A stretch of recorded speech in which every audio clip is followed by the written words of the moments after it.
Okay, how does this affect a pending financial crisis or the financial outlook of America and the world, Trump being, I guess, reelected? Right.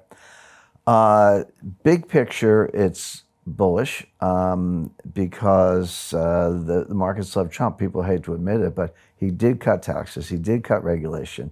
He has revived fracking. He has revived the coal industry. He is promoting exports. He is getting jobs back in the United States. You know, the whole thing with tariffs on China, and we're going to do this to Germany, you know, in another month or so.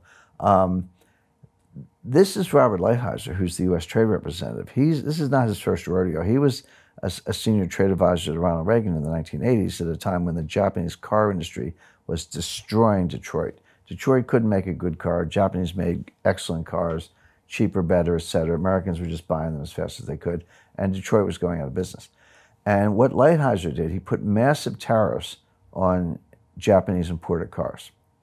But what he said to the Japanese back channels, look, you can sell all the cars you want in the United States, that's fine, but you got to build them here.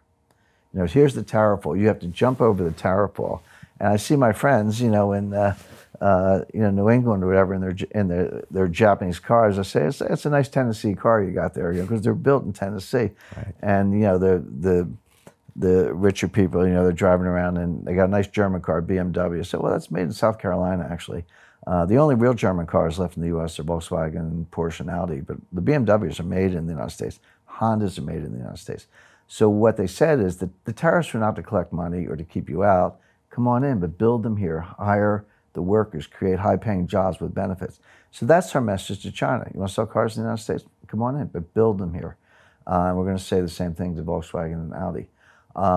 And so that is the playbook, and it's the right one because, you know, what Trump says, let Germany worry about German jobs and let China worry about Chinese jobs. I'm going to worry about American jobs.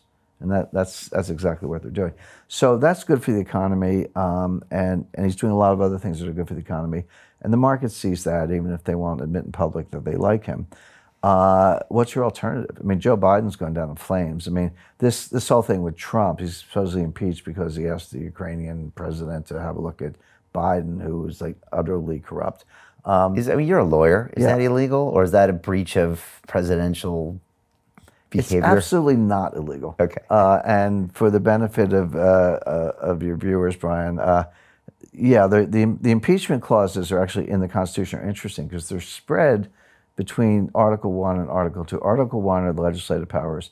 Article 2 are the executive powers. But I can't think of any other provision. You know, Article 1 says Congress can do this. Article 2 says the president can do this. But to spread impeachment over both articles really says that we're intertwining the legislative and executive branches in unusual ways. We're breaking down the separation of powers for this particular purpose because it's so important.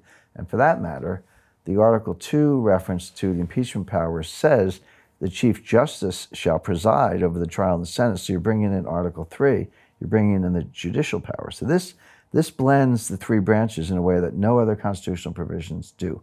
And that gets into a lot of other legalities. But there's also something called the Take Care Clause.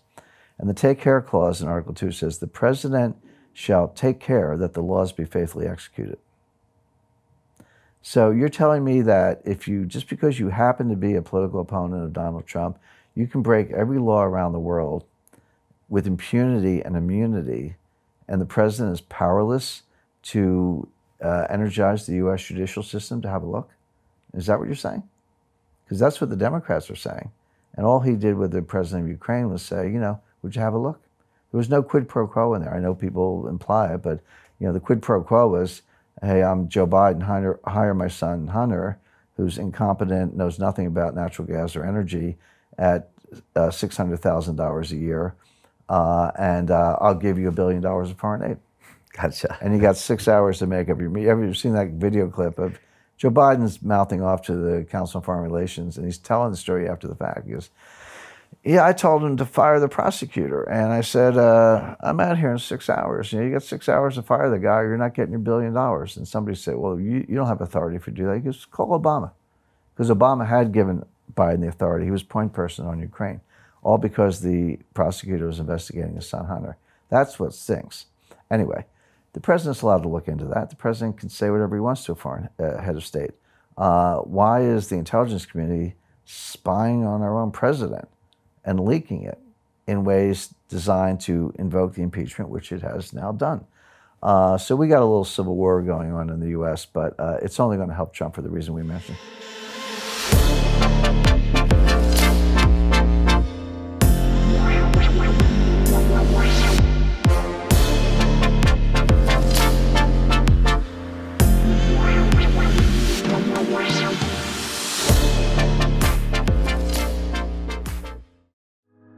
If you put your money in the bank, it's not your money anymore. It's the bank's money, and they'll give it to you if they feel like it.